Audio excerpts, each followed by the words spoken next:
Good morning. Good morning. We are extremely pleased that you are here. It is good to come together for the purpose of co-creating. Do you agree? Yes. You are knowing what you are wanting? Yes. Really?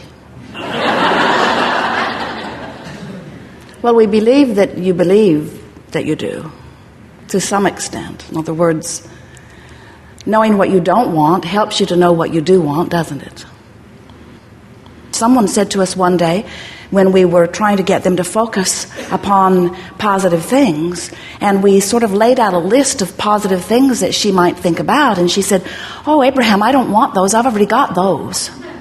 And what she really meant was, the things that I want are the things that have not yet happened. And we want to help you to realize that if you're thinking about things that you want from the standpoint that they have not yet come to fruition, that they are still missing in your experience, then you're holding it in a sort of suspended position where the distance between where you are and where it is not closing.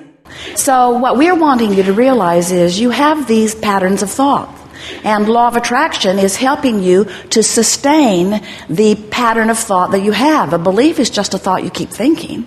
And so early on in your experience, by your exposure to life, you began developing some patterns of thought. Sometimes they were carefully taught to you by others. Sometimes it came because of something that you observed and then talked about and then remembered and then attracted again and then talked about it and then remembered and then attracted again. In other words, life is very interesting here, isn't it? Because you can't talk about anything for very long before it begins to replicate itself in your life experience. And it's what makes you develop your patterns of what you call truths. You say, at first I wasn't sure, and then I pondered it for a while. And once I gave it my attention, I began seeing evidence of it everywhere. And now I believe it, and now that I believe it, it's manifesting in my experience. And we say, that's really wonderful, isn't it, if it's stuff you want? But if you are repeating patterns of thought about things you do not want, and in your environment, you are very, very good at that. You have this sort of mass consciousness theory that goes like this.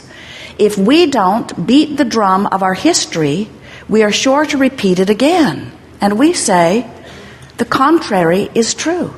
The more you beat the drum of anything, the more you activate it in your vibration. The more it is activated in your vibration, then the more law of attraction is matching you up with things like it.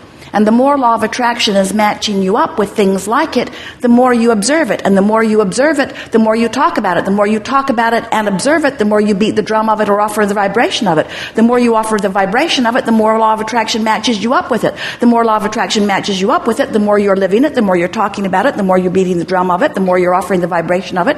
The more you're offering the vibration of it, the more the law of attraction lines you up with it. The more law of attraction lines you up with it, the more you notice it. The more you notice it, the more you talk about it. The more you talk about it, the more you offer it vibrationally. The more you offer it vibrationally, the more law of attraction lines you up with it. The more law of attraction we could go on.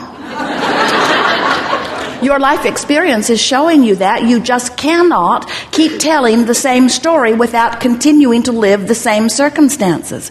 And so this gathering, we're calling it the art of allowing, but what it really means is the art of telling a different story, the art of telling the story the way life has helped you carve it out incrementally, but telling the story with your words, with your observations, with your expectations, with your vibration.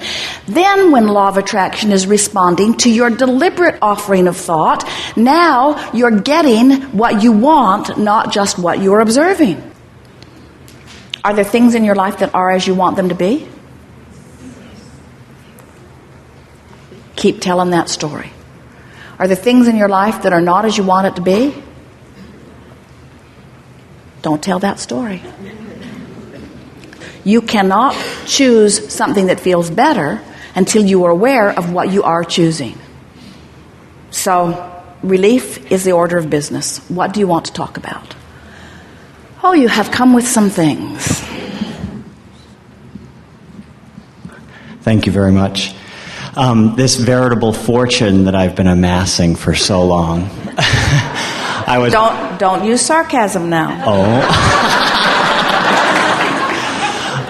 I'd love a little bit more of your experience on how I can deliberately be leaning more towards allowing it. Now, anyone who listens back, and especially those who are sitting here in the room, you might feel yourself wanting to say, especially by the end of the day, Abraham is really nitpicking here.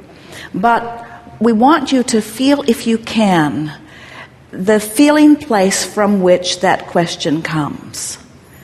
In other words, this veritable fortune, and we sensed a sort of mocking tone. Where's my stuff? If law of attraction is as you say, and I've been amassing this fortune, then where is it and how can I get to it? And we want you to just feel for a moment what is the dominant vibration within that sentiment that you offered. Was he offering the vibration from the lack of the money or from the having of the money? And we know, you say, well, of course he is, because it isn't there yet, so how can he offer a vibration about a state of being that he has not yet achieved? And we say, you just got to figure out how to do it, because until you do, you can't have the state of being that you want to achieve. You have to find the vibrational essence of it. And so the work is, you have to find a way of distracting yourself from the absence of the money while you activate within yourself a feeling of the money. So things like feeling appreciation for the prosperity that you are living, feeling appreciation for the possibility of more coming. In fact, we'd like to say that even when you get into an attitude of hope, you're much closer in vibration to allowing it than when you are in the vibration of doubt. So we teased you about a little bit of sarcasm about this veritable fortune, but we want you to realize that when you feel sarcastic, when you feel pessimistic, it's a far cry from feeling optimistic and hopeful. So the answer to your question, how do I let my fortune come to me and me come to my fortune? It's by pretending that it's already done, by taking pieces of the fortune and mentally expending it, by imagining how much fun it will be to have it, to enjoy the feeling of relief even before you have the actual reason to feel the relief, by caring so much about the way you feel that you guide your thoughts apart from the reality. We love your question. We love the question, how do I get from where I am to where I want to be? And the answer is, look in the direction of where you want to be and speak in the direction of where you want to be, and never again look back over your shoulder about where you have come from. And if you can pull that one off, as soon as tomorrow, you'll have evidence of your veritable fortune. Astounding. Thank you.